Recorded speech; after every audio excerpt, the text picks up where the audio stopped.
আসসালামু আলাইকুম। কেমন আছেন আপনারা? আমার যারা নিয়মিত ভিডিও দেখে তারা আমার ভয়েস শুনে বলতে পারবে যে আজকে আমার ভয়েসটা আগের মতো শোনা যায় না। কারণ আমি একটু অসুস্থ। ঠান্ডা লাগেছে এজন্য শরীরটা ভালো না। যাই হোক, বিয়ে হয়েছে তো ১২ বছর। তো শ্বশুরের সাথে কখনো কেনাকাটা করতে যায়নি, শ্বশুর নিয়ে যায়নি।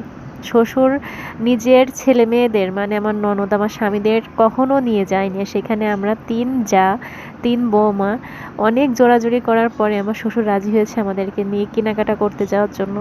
আর যেহেতু এখন পুজোর মৌসুম, পুজো চলছে, বাজারে প্রচুর ভিড় ছিল। আমরা দিনের বেলা যাইনি, যে ভিড় একটু কম হোক সন্ধ্যার পরে যাব।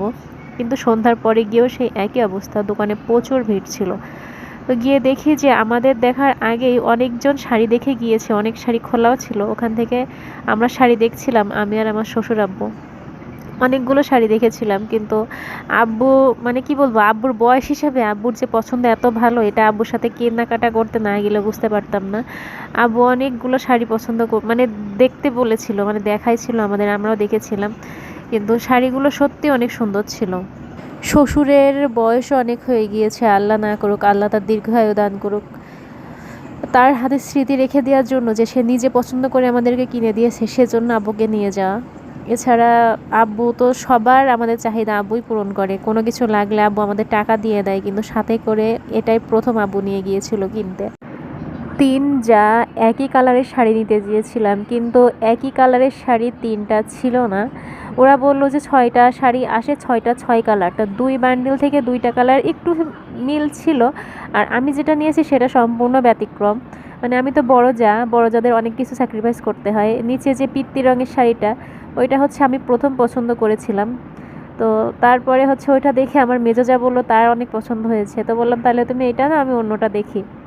আব্বু আবার হালকা কালারের শাড়ি খুঁজছিল, যে একটু হালকা কালারের শাড়িগুলো দেখাও। তা হালকা কালারের শাড়ি দেখাচ্ছিল, সেটা আবার আব্বুর পছন্দ হলো না। এখানে এক একটা শাড়ি আমাদের কাছ থেকে নিয়েছিল ২৫০০ টাকা করে, ২৭০০ ২৮০০ টাকা করে ওরা সেল দিচ্ছিল। তো আমার আব্বুর পরিচিত দোকান ছিল, এজন্য ২৫০০ টাকা করে আমাদের কাছ থেকে নিয়েছে। এদিকে মেয়ে বলে দিয়েছে তার জন্য জামা নিয়ে যেতে। দাদাকে বলেছে, দাদা আমার জন্য জামা নিয়ে আসবে, আম্মুদের দিলে হবে না, আমারও দিতে হবে। তো মেয়ের জন্য দাদা নিজে জামা পছন্দ করেছে। আমরা ৩ যা গল্প করছিলাম এই পাশে, এদিকে দেখি ওর দাদার পছন্দ করা শেষ।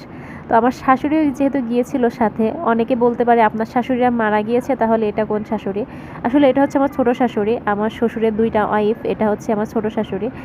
ছোট শাশুড়ি গিয়েছিল সাথে। তো ছোটমা বললো, সবাইকে যখন দিচ্ছ তাহলে আমাকে একটা 3 পিস দাও। তো এটা আসলেই ঠিক যে সবাই যখন আমরা নিচ্ছি, তাহলে আম্মু কেন বাদ যাবে, মানে আমাদের শাশুড়ি কেন বাদ যাবে?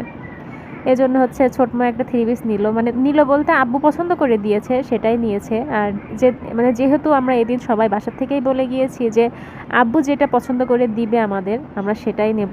আর আব্বু সবার জামা কাপড় আব্বু পছন্দ করেছে। এটাই হচ্ছে প্রথম আব্বুর সাথে যাওয়ার, হয়তো বা এটাই শেষ, কারণ আব্বু এইগুলো পছন্দ করে না।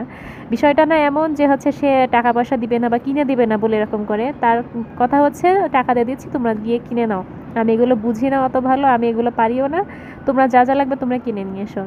আসলে কপাল করে এমন একটা শ্বশুর পেয়েছিলাম। সবাই দোয়া করবেন আমার শ্বশুর যেন সবসময় সুস্থ থাকে, ভালো থাকে। আজ এখানে শেষ করছি।